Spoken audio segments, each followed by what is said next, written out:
Assalamualaikum warahmatullahi wabarakatuh. Jumpa lagi dengan saya Nur Aris dalam kajian filsafat hukum Islam.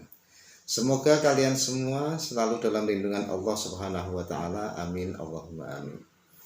Pada video sebelumnya kita sudah bicara tentang tema epistemologi hukum Islam terkait dengan manahij atau metodologi kajian hukum Islam dan justifikasinya.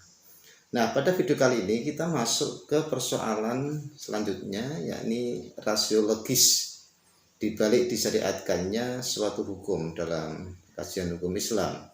Rasiologis adalah alasan rasional dibalik disyariatkannya suatu ajaran hukum Islam. Pembahasan rasiologis dalam kajian hukum Islam ini biasanya merujuk pada dua term kunci, yakni al-illah dan al-hikmah. Nah, namun seringkali sulit membedakan antara ilat dan hikmah hukum.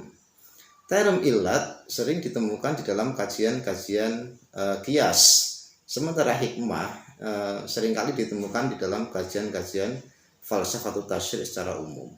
Nah, apa perbedaan dan persamaan antara ilat hukum dan hikmah hukum? Persamaannya adalah bahwa keduanya itu merupakan kajian terhadap sesuatu dibalik disyariatkannya suatu hukum. Sedangkan perbedaannya begini, hubungan antara ilat dengan maklul atau yang diilati itu bersifat esensial, sedangkan hikmah dengan yang dihikmai itu bersifat aksidensial. Ilat adalah jawaban rasional dan empiris atas pertanyaan mengapa suatu hukum disyariatkan. Setiap maklul pasti berisi atau diikuti oleh ilatnya. Namun tidak setiap hukum itu diikuti dengan hikmahnya. Contoh ilat hukum. Yang pertama, mengapa minum khamr diharamkan? Merusak akal sehat itu adalah ilatnya. Jadi hubungan antara kerusakan akal dengan minum khamr itu adalah pasti. Khamr itu merusak akal. Contoh yang kedua, mengapa pencurian diharamkan? Merusak hak harta manusia itu adalah ilatnya. Jadi hubungan antara kerusakan hak harta dengan pencurian itu adalah pasti, esensial. Artinya setiap pencurian pasti merusak atau mendolimi harta manusia. Sekarang contoh hikmah hukum. Yang pertama, pencegahan diri dari perbuatan keji dan mungkar adalah salah satu hikmah disyariatkannya sholat. Bukan ilat disyariatkannya sholat.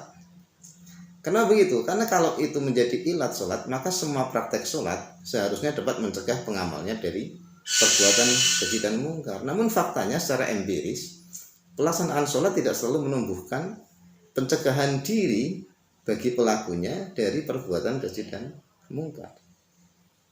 Contoh yang kedua, ketenangan jiwa adalah hikmah dari zikir, bukan ilat disyariatkannya zikir. Kenapa? Karena tidak setiap pengamal zikir atau pengamalan zikir itu dapat memperoleh ketenangan jiwa. Oke, dengan demikian ilat suatu hukum pasti akan selalu menyertai hukum itu sendiri dalam kondisi apapun. Makanya terkait ilat hukum ini ada kaidah yang menyatakan al-hukmu yaduru ma'a illatihi wujudan wa adaman. Hukum beroperasi selaras dengan ada atau tidak adanya ilat hukum. Sementara hikmah hukum kadang menyertai, kadang tidak, tergantung pada teknis pelaksanaannya. Ilat itu menjadi dasar berpikir di dalam qiyas, sedangkan hikmah tidak bisa.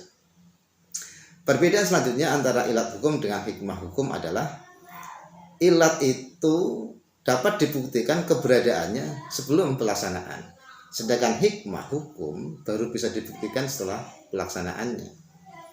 Perbedaan terakhir antara ilat dan hikmah adalah ilat banyak beroperasi pada bidang muamalah yang maqulatul makna, sedangkan hikmah beroperasi pada bidang ibadah yang ghairu maqulatil makna.